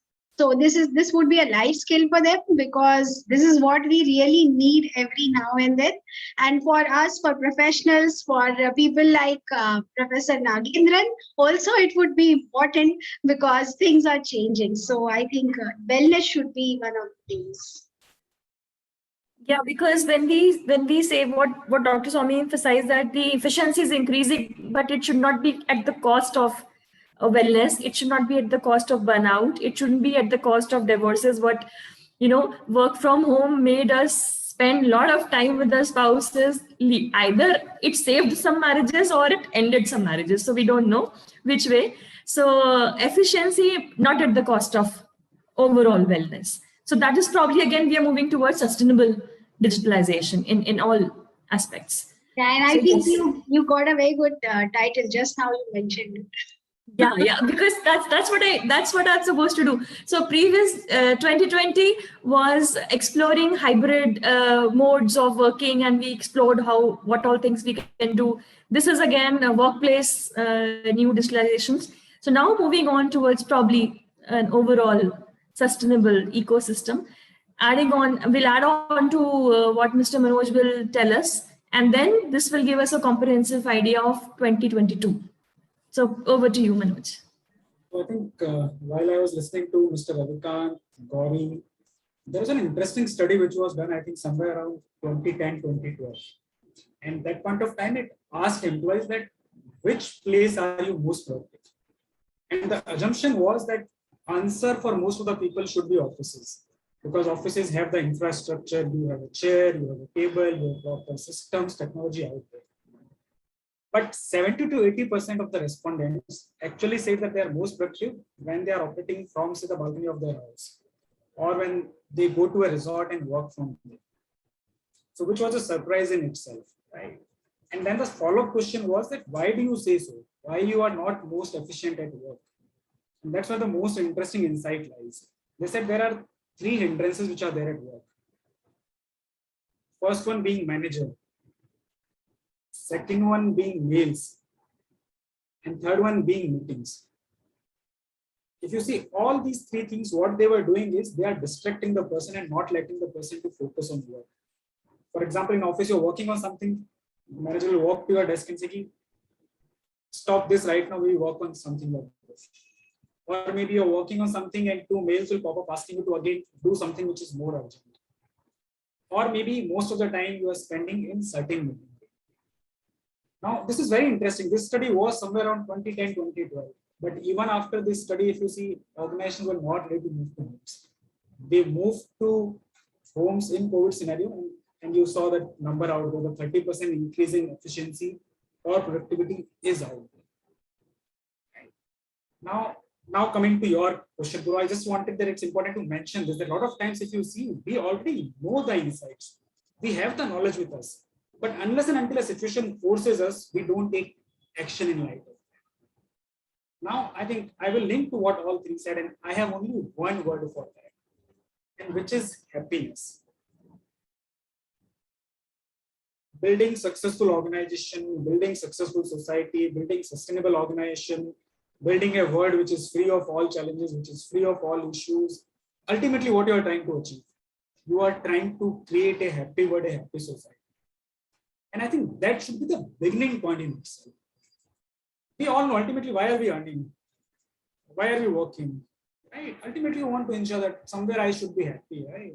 And the definition of happiness will be different for each people and linked to whatever they want to achieve. But I think that is one objective which as a society we need to target. And I think educational institutes have a big role to play. Don't make your students chase placements. Don't make your students chase salaries. Make them chase happiness. If as an educational institutions, we can define or we can help students to define happiness for themselves, I think, trust me, we will be creating a much better world. Thanks a lot, because while you were speaking, I was kind of thinking that when we'll take up this topic, I'll ensure I'll have a senior professor from Bhutan and let him tell that this whole concept of gross national happiness and digitalization, how are they handling it? Because that's one area, that's one country that they ensure people chase happiness, people chase contentment and satisfaction, and the need of the hour says go digital. So thank you all 4 of you, because you have given me a year-long work now, which begins because the work that we have done, Inaugural has already been done successfully with all of you, but my work begins from here again. So over to the moderators. Thank you. Yeah, thank you all. Thank you all for that insightful ideas which Purvam has got now. So we start again after 20th, I guess. I just want to say that Miss Shruti Oplish, he's an assistant professor with DME Management School. She would like to make a point here. So over to you, Shruti ma'am. Can you please make her the co-host, Zoom management? Yes, ma'am, already done. Okay, so good evening, everyone. It was a wonderful session. I just have a few observations that I'd like to share. Since Purva ma'am pointed out that we should be deciding and brainstorming upon the next GSMC session, I think, since the COP26 is going on and everything, and digitalization, as Ravi sir rightly said, that it is the need of the hour and it is here to stay, and this is how life will be now. I think I personally feel that we could also add this dimension, or probably a track, like we've segregated GSMC 2021 into separate tracks. We could include this track, a few, tracks like climate financing, which is quite new. It is something which India is tending to explore its domain in. Another thing that I feel is quite important is digitalization, and I mean, sustainable growth in the backdrop of digitalization. I mean, we're creating a lot of e-waste. We are digitizing our everyday functions, but we are relying more on we're relying more on electricity, and the consumption of electricity, how, and the generation of electricity, the renewability aspect of electricity and all. I think these are things that India as a developing country could gain a lot from, in terms of research conducted in the field of academics through this. I mean, this is all my small observation set, and I believe the entire panel today has given us a lot of insights to have. I mean, we do have a long list of things that we need to couple together to have the next session. I mean, it's exhilarating. We're already thinking about the next session, and today it's the first day of the GSMC 2021. It's really amazing, and it's a pleasure to have everyone here. Thank you so much. Thank you, Shruti. In the world of digital brainstorming, I still have my pen and diary, and I have duly noted all the aspects, and I'll ensure that we further research, because this time I feel that we'll be going a step ahead. We'll be collaborating with different universities abroad, and making GSMC 2022 a bigger platform than what it has come in 2 years, and it won't be without your support. So today itself, I'm duly officially informing you that your help will always be needed. Your presence and your guiding force will always be needed in all forthcoming sessions. So thanks for the great inputs. Pooja and Seema can take it forward now. Yeah, I would like to conclude here. It was wonderful being a part of this inaugural session today, wherein we heard all the speakers, all the well-read speakers, and I think they are tried and tested in their own fields. So as Dr. Somi rightly said, that he spoke about how it all started with digitalization, and how he did a proper SWOT. He explained the proper SWOT of digitalization, and whatever threats and weaknesses, how they were overcome by the strengths, and what we are doing here now. And then Rajiv sir, where he explained about digitalizations in terms of sequential and simultaneously changing, and human age and climatic changes, which he explained, that was quite apt. Then Gauri ma'am talked about changes to be done with the right mindset, and she also spoke about how people have to be open with how they have to be transformed to the change, and they have to be trained. That is the, I think the onus here lies on the organizations, with be it corporates or the educational institutions, that they have to train their people in with the right how to be on the right mindset, be communicative, and be self-driven. And then coming to Manoj sir, very rightly explained about that roles are the same, it's just the context which has changed over time. And I really liked what he said, that we have just shifted from great offices to great homes.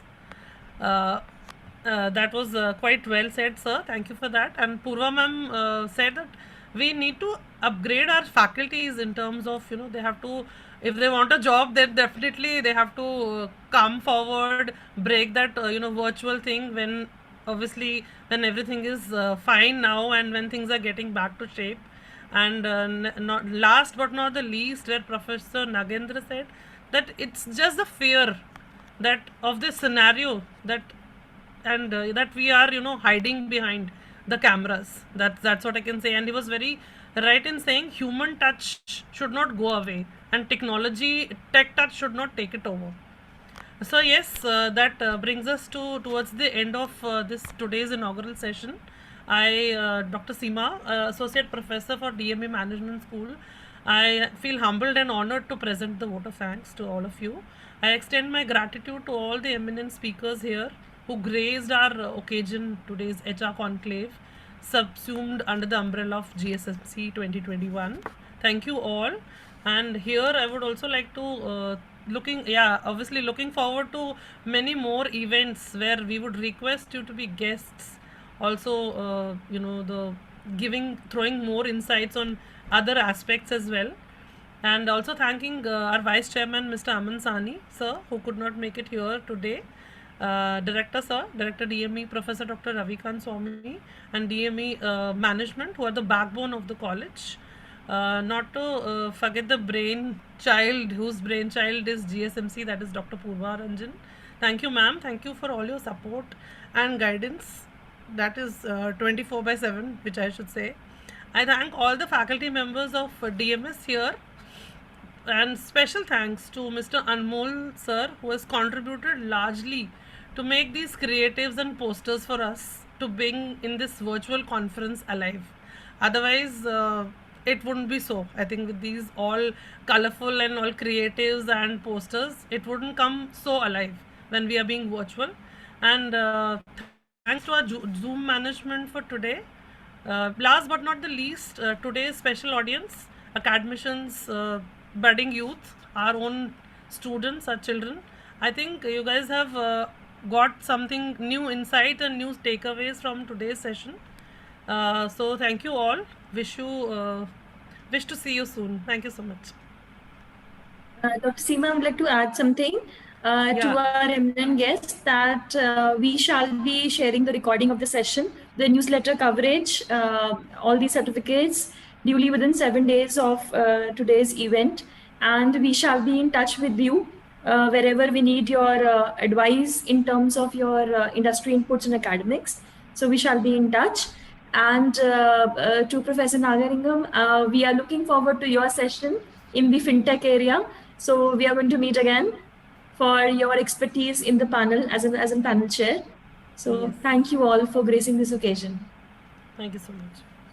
Thank you. Thank you, everyone. The audience to Yeah, for students, we are circulating the attendance and feedback link for today's session. You can copy this link and